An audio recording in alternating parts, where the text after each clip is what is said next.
어떻게 인생을 즐기며 살 것인가 8번째 시간으로 오늘은 복된 삶을 지속하게 만드는 것이라는 제목으로 말씀 전합니다. 복된 삶을 지속하게 만드는 것이라는 제목으로 말씀 전합니다. 제가 자주 인용하는 철학자이며 사회심리학자인데 에리히 프롬이라는 사람이 있는데 이분이 쓴 유명한 책 가운데 하나가 소유냐 존재냐라는 책이에요. 근데 이분이 쓴 소유냐 존재냐라는 자신의 책에서 그는 인간을 두 가지 유형으로 구분하였습니다.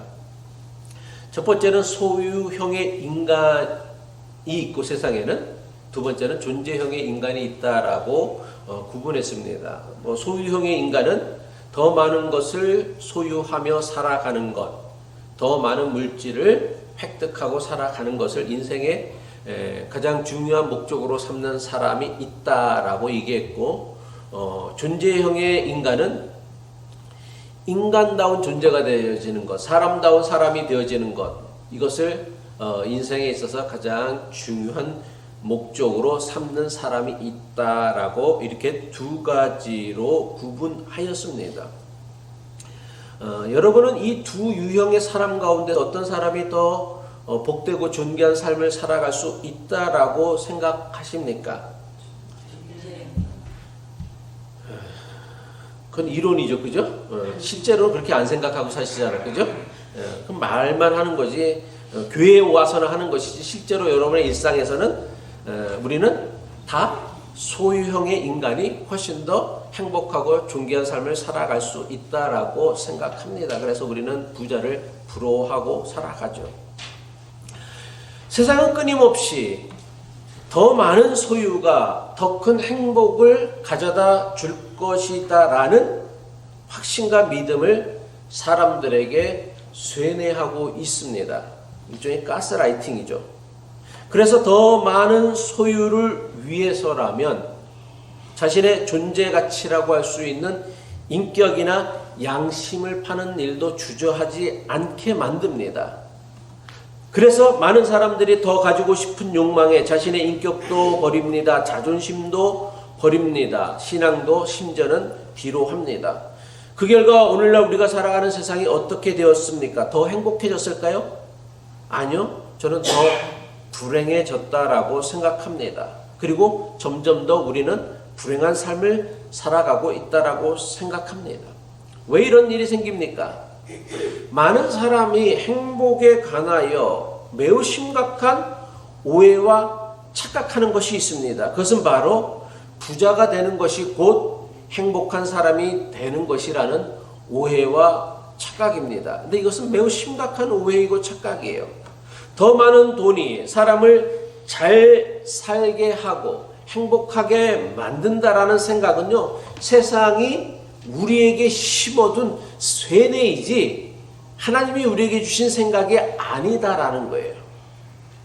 그래서 더 많은 돈이 우리를 행복하게 만들고 우리를 더 잘 살게 만들 것이다라는 것은 하나님에게부터 온 것이 아니라 세상으로부터 온 잘못된 믿음이다라는 거예요. 정말 돈이, 더 많은 소유가 사람을 잘 살게 하고 행복하게 만든다라면 상식적으로 논리적으로 돈이 많은 사람들은 다 행복해야 돼요. 그죠? 세상이 강요하고 요구하는 것처럼 더 많은 소유가 우리를 행복하게 해준다고 한다면 부자들은 다 행복해야 돼. 그런데 정말 그런가요? 여러분들이 아는 주변에 돈 많은 사람들, 부자들은 다 행복하던가요? 아니요. 그렇지 않을 것입니다. 그럼 반대로 여러분들이 아는 가난한 사람들, 저 같은 사람들이죠. 불안한가? 여러분들은 제가 불행하게 사는 것 같아요? 아니요. 그렇지 않아요. 물론 부자이면서 행복한 사람도 있어요.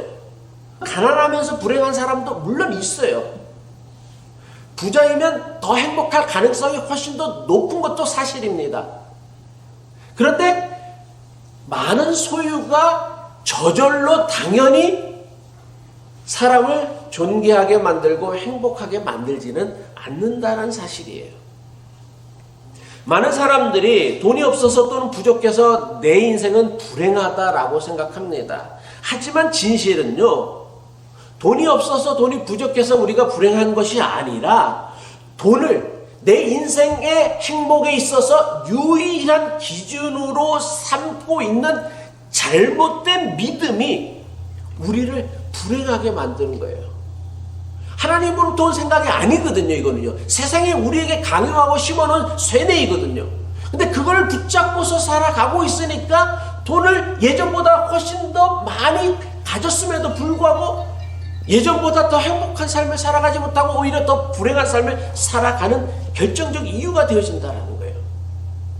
다시 말하여서 오늘날 우리는요, 돈 하나에만 인생의 모든 것을 걸고 살아가니까 돈 말고 다른 것을 통하여서 자기 인생의 행복을 찾을 수 있는 능력과 실력이 다 사라져 버렸어요. 그래서 오로지 맨날 돈만 벌어야만, 돈이 많아야만 내 인생이 행복하고 존귀해질 것이다라고 착각을 하는 거예요. 근데 막상 그 돈이 우리를 존귀하게 만들고 행복하게 만드냐? 그렇지는 않다라는 거예요. 그러니까 당황하는 거죠. 돈이 정말요, 우리를 복되게 하고 존귀하게 만든다라면 예수님을 그리스도라고 믿는 사람들은 논리적으로 상식적으로 다 어떻게 돼야 돼? 부자가 되어야 마땅한 일이에요. 하지만 아무리 예수를 잘 믿는다고 해도, 아무리 예수를 그리스도라고 믿는다고 해도 모든 사람들이 다 부자가 되지는 않아요. 왜냐하면 예수님은 우리의 소유가치, 소유를 늘려주기 위하여서 이 땅에 오신 그리스도가 아니기 때문이라는 거예요. 그러니까 예수를 믿어 내가 부자가 되겠다라고 생각하는 것은 예수님에 대한 가장 잘못된 확신과 믿음을 가지고 신앙생활을 하는 거란 말이에요. 그런데 예수님을 잘 믿으면 모든 사람들이, 단 한 사람의 예외도 없이 모든 사람들이 누리게 되어지는 축복이 있어요. 무엇입니까? 예수를 잘 믿으면 단 한 명의 예외도 없이 모든 사람은 다 하나님의 거룩한 자녀가 되어진다라는 거예요. 이게 성경이 우리에게 주는 약속이란 말이에요. 그러니까 우리가 부자는 안 되어줘도 예수를 잘 믿으면 우리는 다 그때부터 뭐가 되어진다? 하나님의 거룩한 백성이 되어지고 거룩한 제사장이 되어지고 거룩한 자녀가 되어진다라는 거예요. 이게 무엇을 의미하느냐면 우리의 존재 가치를 어떻게 해주신다? 높여주신다라는 거예요. 그러니까 우리의 소유 가치를 높여주시는 게 아니라 예수를 잘 믿으면 예수님은 우리를 그렇고 그런 인생 살아가는 사람이 아니라 참 존귀한 사람, 참 거룩한 삶을 살아가는 그런 사람으로 만들어 주신다. 이게 성경이 우리에게 주는 확고부동한 약속이란 말이에요. 이거를 부인할 수 있는 사람은 아무도 없어요.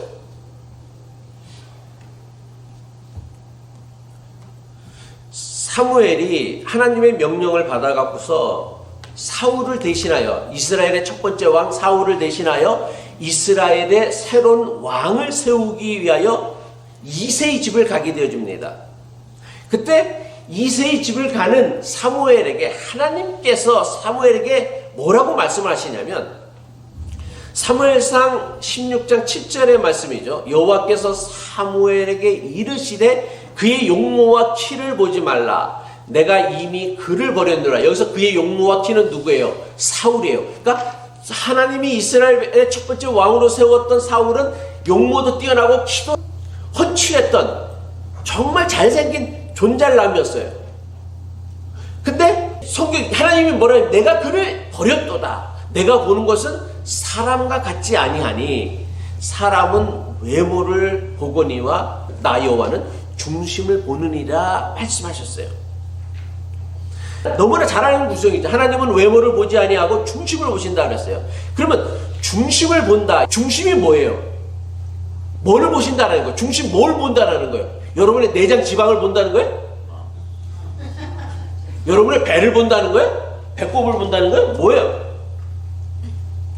아니 그렇게 잘하는 성경 구절이잖아. 중심을 본다는 게 뭐를 보신다라는 거예요?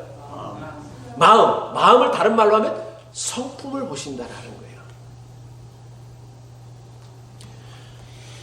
그러니까 이 중심이라는 건 뭐냐면 그 사람이 갖고 있는 성품을 하나님께서 보신다라는 것이죠.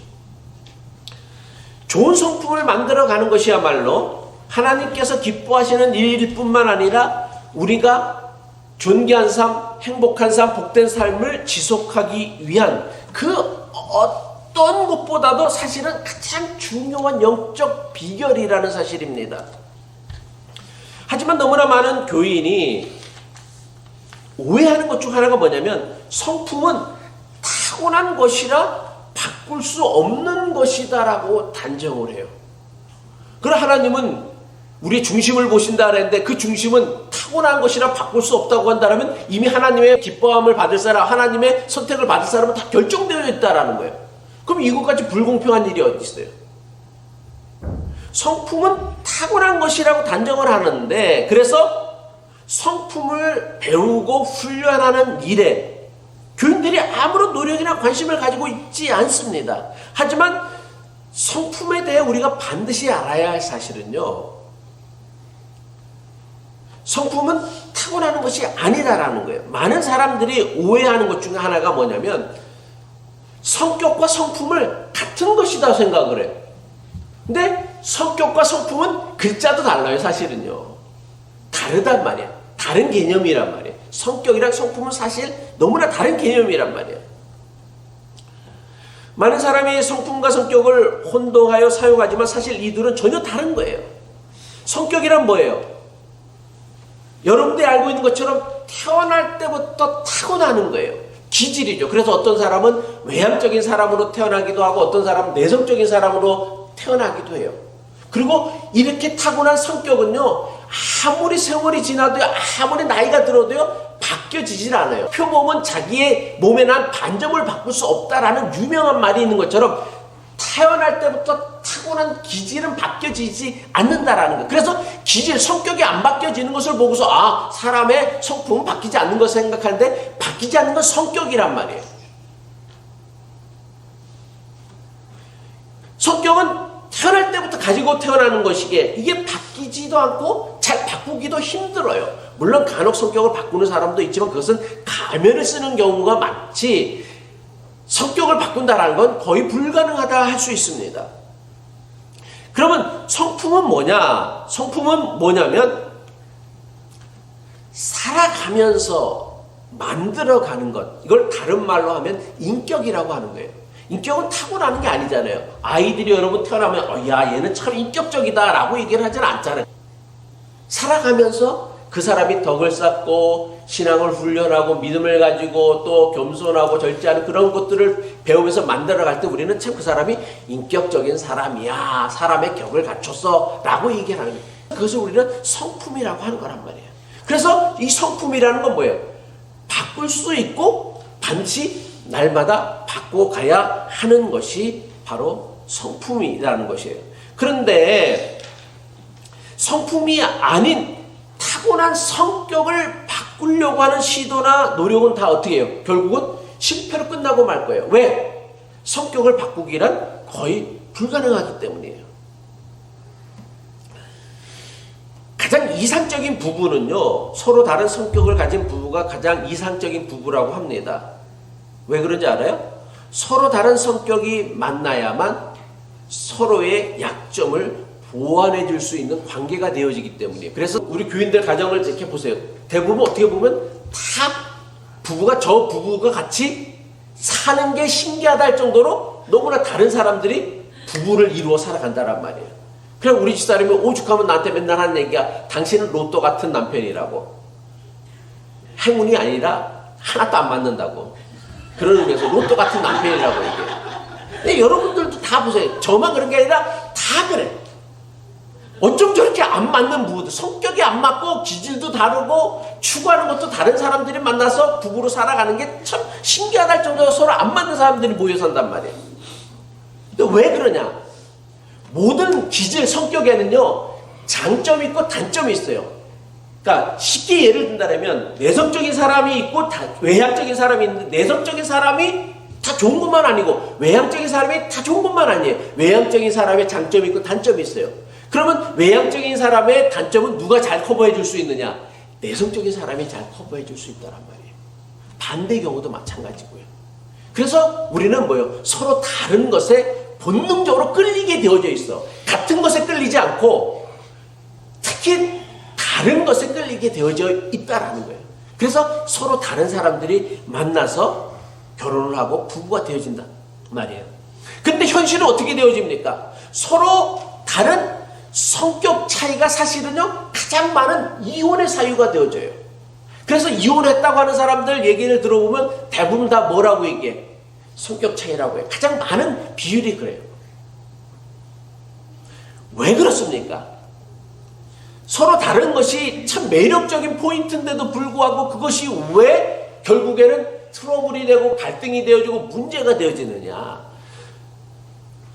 하나님께서는 우리를 서로의 약점을 보완해 주는 관계로 부부관계를 맺어 주셨는데 우리는 서로의 약점을 돕기보다는 서로의 약점을 못마땅하게 여기기 때문에 문제가 되어진다라는 거예요.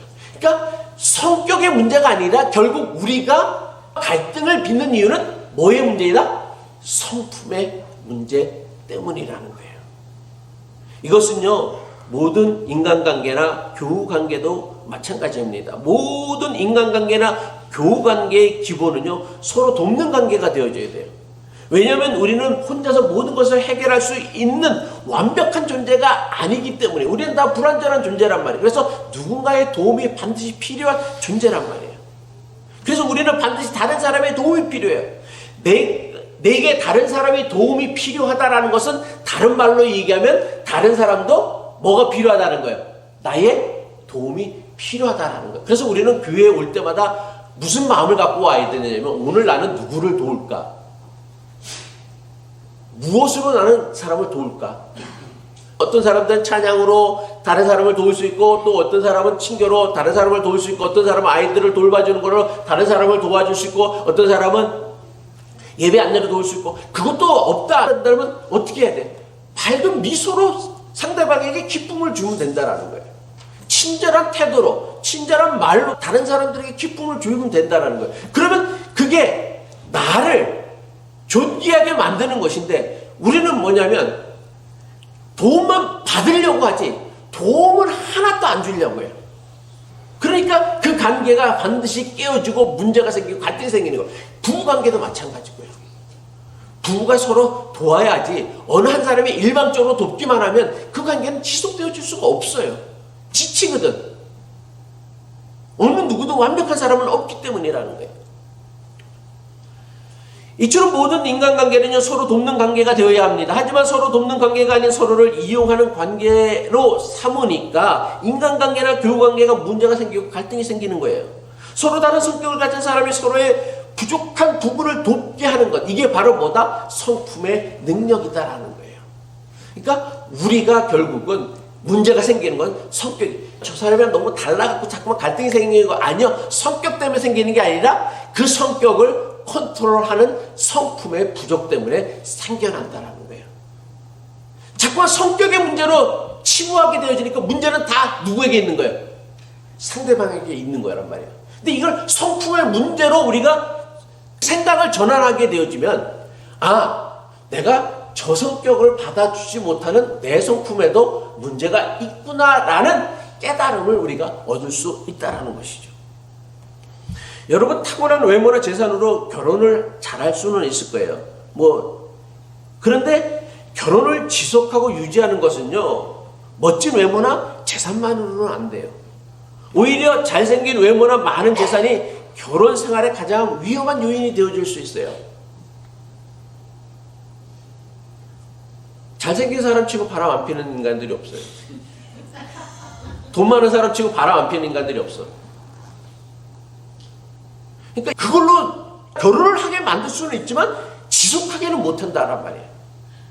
결혼을요 지속하고 유지하는 것은요 전적으로 부부가 갖고 있는 성품에 달려 있다라는 거예요. 자식을 낳기만 하면 누구라도 다 부모가 될 수 있죠. 근데 자녀와 좋은 관계를 유지하며 대화하는, 이것은 저절로 되는 게 아니에요. 낳기만 했다고 되는 게 아니에요. 내 자식이라고 되는 게 아니에요. 뭐에 달려있어? 부모의 좋은 성품에 달려있다. 부모의 좋은 성품만이 자녀와 좋은 관계를 유지하고 지속할 수 있다는 거예요. 더 나아가 한 사람이 성공하기 위해서는 그 사람이 타고난 능력이나 남들보다 더 큰 노력이 필요해요. 그리고 또 행운도 있어야 돼요. 하지만 자신이 이룬 성공을 아주 오랫동안 지키기 위해서는 뭐가 필요하다? 그때는 행운 갖고도 안 돼요. 행운이란 한 번의 성공을 가능하게 만들 수 있지만 그 성공을 지속하게 만들기 위해서는 뭐가 따라줘야 된다? 성품이 따라 주어야 한다는 거예요. 좋은 성품이 없으면요, 자신이 이룬 성공이 오래 갈 수가 없어요. 사람의 존경을 받지도 못해요. 그래서 좋은 성품이 없이 이룬 성공은 그 사람을 존귀하게 만들기보다는 오히려 그 사람을 나락에 빠지게 만든다. 더 빨리 망가뜨리는 되어진다라는 거예요. 심지어 성품은요, 우리 영원한 삶을 결정하는 매우 중요한 영적인 원리이기도 합니다. 우리는 세상을 살다가 세상을 떠날 때는 우리가 가진 모든 것, 여러분들이 누렸던 소유했던 모든 것들을 다 땅에 두고 떠나야 돼요. 그런데 우리가 이 땅을 떠나면서도 가져갈 것이 있다라고 얘기해요. 무엇입니까? 그것은 바로 이 세상을 살면서 우리가 배우고 훈련했던 믿음과 성품이에요. 그것이 베드로후서 1장 4절의 말씀이에요. 이로써 그 모배롭고 지극히 큰 약속을 우리에게 주사 이 약속으로 말미암아 너희가 정욕 때문에 세상에서 썩어질 것을 피하여 신성한 성품에 참여하는 자가 되게 하려 하셨느니라라고 얘기했어요. 아무리 강조해도요, 조금도 지나치지 않는 것이 성품입니다. 하나님은 우리가 예수님 닮은 성품을 가지길 원하십니다. 그런데 문제가 있죠. 예수님의 성품을 담기에는 우리의 성품이 너무나 턱없이 부족하죠. 개차반이죠. 그런데 낙심할 필요가 없다라는 거예요. 성품이라는 게 가지고 태어나는 것이 아니라 언제까지 만들어가는 것? 죽는 순간까지 만들어 가는 것이란 말이에요. 이것을 신학에서 뭐라고 하느냐? 성화라 얘기하고 영어로는 sanctification이라고 얘기하는 거예요. 그러니까 우리는 죽을 때까지 성품을 만들어 가는 것이란 말이에요. 그러니까 내가 당장 예수님과 같은 성품을 가지지 못했다고 낙심할 필요가 없어. 어제 이해하지 못했던 사람들을 내가 오늘 품을 수 있다라면 우리는 자라가고 있는 거란 말이에요. 근데 왜 예수 믿는 사람들은, 믿음 좋다고 하는 사람들은 성화가 안 되는지 몰라. 여러분, 내가 이전보다 더 성화가 되어졌다, 성품이 더 나아졌다라는 걸 어떻게 알면 되냐면, 예전에는 도무지 상종하지 못했던 사람들을 내가 받아들일 수 있고 용납해 줄 수 있으면 내가 자라가고 있다라는 거예요. 저도 제 주장이 너무 강한 사람이라고 예전에는 저랑 생각이 잘 안 맞는 사람이랑은 대화하기도 힘들고 용납해주기도 힘들었는데 요즘 제가 좀 성숙해지는 것 같은 생각이 들어요. 다른 사람도 그래, 받아들여지는 그 능력이 조금은 커진 것 같아요. 워낙 그런 사람들이랑 하도 어울려 살다 보니까 그것을 배우고 좀 훈련하는 것 같단 말이에요. 성화를 여러분들 우습게 여기시면 안 돼요. 우리는 날마다 성품을 만들어 가야 한다라는 거예요. 그렇지 않으면 우리의 믿음은요, 죽은 믿음이나 다름이 없다라는 것이 베드로 전서의 말씀이에요. 열매 없는 신앙이 되지 말라고 했다는 게 뭐냐면, 성품의 성장이 없다라면 그 믿음은 죽은 믿음이랑 똑같다라는 거예요. 우리가 너무나 잘 아는 사도 바울은요, 한순간에 눈이 멀게 되어지고 예수 그리스도를 만나서 예수 믿는 사람을 핍박하러 갔던 사람들이 다메섹에 가서는 예수 그리스도를 전하는 사람으로 변화되어졌어요. 그런데 바울이 회심하였다고 하여서 그의 성품이 한순간에 바뀐 것은 아니었습니다. 여전히 그는 자기와 다른 사람을 용납할 줄 몰랐던 사람이었어요. 누구보다 가기를 가장 많이 도와줬던 사람이 누구였습니까? 바나바였단 말이에요. 아무도 예수를 핍박했던 바울을 용납하지 않고 교회에서 받아들이지 않을 때 바나바라는 사람이, 교회에 인정을 받았던, 존경을 받았던 바나바라는 사람이 교회에다 크레딧, 보증을 서준 거야. 이 사람은 믿을 만한 사람이야. 이 사람이 하나님이 기뻐하시는 사람이야. 그러니까 이 사람을 한번 사용해봐 라고 하면서 예루살렘 교회에 바울을 보증했던 사람이 바나바예요. 그럼 바나바와 바울이 어떻게 해요? 마가 요한이라는 사람을 두고서 싸우다가 서로 헤어질 정도로 크게 다투고 만다라는 거예요. 그러니까 회심했다고 해서 단순간에 성품이 바뀌는 것은 아니다라는 거예요. 성품이 바뀌기 위해서는 아주 오랜 시간이 필요하다라는 거예요. 회심은 한순간에 되어질 수 있지만 성품이란, 성화란 하룻밤에 이루어지는 게 아니다라는 거예요. 아주 오랜 시간이 필요하다라는 거예요. 하지만 우리가 분명히 알아야 할 사실은 우리가 돈을 벌기 위해 노력하고 성공하기 위해 애쓴 만큼 우리의 성품을 가꾸고자 노력한다라면, 애쓴다라면 누구나 더 이전보다 나은 성품의 사람이 되어줄 수 있는데, 우리는 그 성품에 대해서는 1도 관심이 없기에, 오직 관심은 먹고 사는 일에만 관심이 있기에 우리의 성품은 아무리 예수를 그리스도를 믿어도 조금도 나아지지 않는 거란 말이에요. 하나님께서는 우리가 복 있는 사람, 존귀한 사람이 되기 위하여 우리의 성품을 연단하고 훈련하기를 원하십니다. 우리의 성품을 연단하고 훈련하는 하나님의 방법이 무엇입니까? 하나님께서 우리에게 원하시는 성품이 있다라면 우리와 가장 반대되는 상황에 우리를 놓게 하시고 그 상황 가운데 속에서 우리의 성품을 배우게 하시고 훈련하게 한다라는 거예요. 예를 들면 이렇습니다. 하나님께서 우리가 사랑하는 사람이 되기를 원하십니다. 그러면 하나님께서 우리에게 우리의 가장 가까운 주변에 내가 도무지 사랑하기 힘든 사람들을 곁에 두세요. 그 사람이 누군지 아세요? 여러분의 배우자예요. 왜 그런지 알아요? 물론 서로가 좋아서 결혼을 했다고 하지만 여러분, 배우자를 사랑하는 게 세상에서 제일 어렵고 힘든 일이에요. 왜 그렇습니까? 자기와 가장 다르기 때문에. 아까도 얘기했지만 연애할 때는요, 자기와 다른 것이 참 매력적이었어요. 하지만 살다 보니까 자기와 다른 것 때문에 늘 사사건건 다 부딪혀. 같이 살아야 되기 때문에 하나부터 10까지 다 부딪혀. 그러니까 오죽하면 로또 같다고 그러고 얘기했어. 하나도 안 맞거든요. 죽을 때까지 안 맞아. 근데 죽을 때까지도 안 맞을 거란 말이에요. 그래서 배우자 사랑하는 게 어려워요. 하나님은 우리를, 배우자를 내 옆에 주신 건 뭐냐면 내 성품을 훈련하고 연단하기 위하여 그 사람을 사랑하는 법을 배우게 하기 위함이다. 이건 교우관계도 마찬가지예요. 여러분, 교회를 다니다 보면요, 교인 중에 꼭 한두 명, 어느 교회든 여러분이 어느 교회를 가든 간에 마찬가지일 거예요. 한두 명, 많은 사람은 더 많기도 하고 큰 교회는 더 많을 수도 있겠지. 또 꼭 한두 명은 도무지 사랑하기 힘든 교인들이 있어요. 사랑하는 것은 둘째 치고요, 정말 저 사람이랑 같은 자리에 있기도 싫어하는 사람들이 있을 수 있습니다. 왜 그런지 아세요?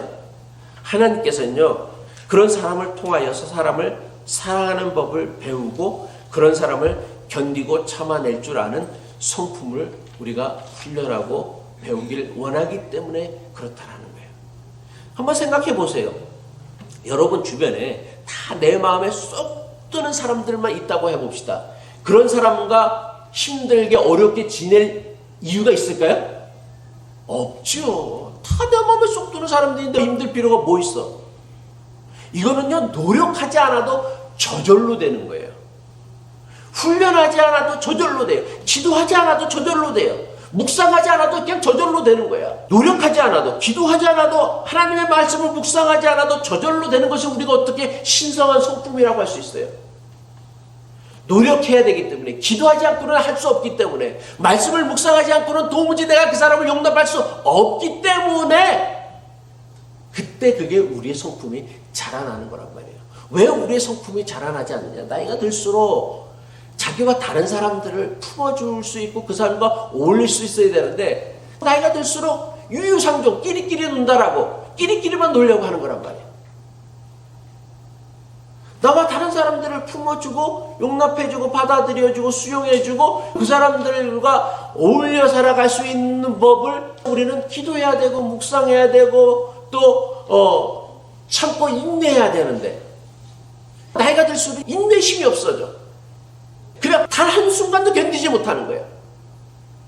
저런 인간들이랑 내가 상종하지 말면 되지, 뭐 내가 아쉬울 게 뭐가 있어 라며 외면을 버리고 말기 때문이다라는 것이죠. 말씀을 마칩니다. 좋은 성품, 선한 성품은요, 저절로 생기지 않습니다. 아름다운 정원이 그냥 저절로 하늘에서 뚝 떨어지지 않죠. 어떻게 해야 돼? 매일같이 가꾸고 다듬는 노력이 필요해요. 요즘 제 머리가 자꾸만 빠져가고서 제가 아주 걱정이에요. 그래서 정재 의사님이 저에게 미녹실이라는 아주 좋은 약을 소개시켜 주셨어요. 그 약을 아침 저녁으로 이렇게 머리에 이렇게 발라야 돼요. 내가 그걸 얼마나 열심히 하는지 내가 이걸 보면서 그깟 머리가 얼마나 대단히 중요하다고 그거를 나게 하려고 아침 저녁마다 아주 정성스럽게 내가 발라요. 근데 아직 잘 안 나. 물론 예전보다 덜 빠지는 것 같고 머리는 좀 힘이 좋아지는 것 같은데, 왜 제가 이런 얘기를 하냐면, 하다못해 빠진 머리도 자라게 하려면, 아니면 그 머리도 안 빠지게 하려면 어떻게 아침 저녁으로 노력을 해야 된단 말이야. 노력하지 않고서, 수고하지 않고서 어떻게 머리가 자라길 바라냔 말이야. 빠진 머리가. 성품도 마찬가지란 말이에요. 아니 어떻게 저절로 내 성품이 좋아지길 바라냐고. 여러분, 인격이 좋은 사람은 탁월해서 그런 게 아니에요. 누구보다 더 많이 참고 인내하고 묵상하고 기도하고 훈련했기 때문에 그게 가능하다란 말이에요. 머리를 위하여 노력하는 만큼의 절반만큼만이라도 여러분의 성품을 위하여서 여러분들이 기도하고 묵상하고 노력한다라면요, 우리는 이전보다 더 나은 성품의 사람이 되어질 수 있고요, 이전보다 더 나은 성품의 사람이 되어지면 그게 우리의 행복을 지속하게 만든다는 말이에요. 성품 좋은 사람이 행복하지 개차반 같은 인간이 행복할 수 없어요. 뭐 지멋대로 하니까 행복할 것 같죠. 누가 그런 사람을 상종해주고 누가 그런 사람이랑 함께 어울리려고 하겠어요? 아무도 안 하지. 여러분 생각해 보세요. 성격 개차반인 사람이랑 만나면 행복해요? 좋아요? 안 좋잖아요. 성품 좋은 사람, 인격 좋은 사람 만나면 행복하지 않아요. 누군가를 행복해 주게 하는 사람이 본인도 행복하게 살 수가 있는 사람이지, 남은 다 괴롭게 만드는 사람이 어떻게 자기만 행복해질 수 있느냐는 말이에요. 사람이 혼자 사는 존재가 아닌데.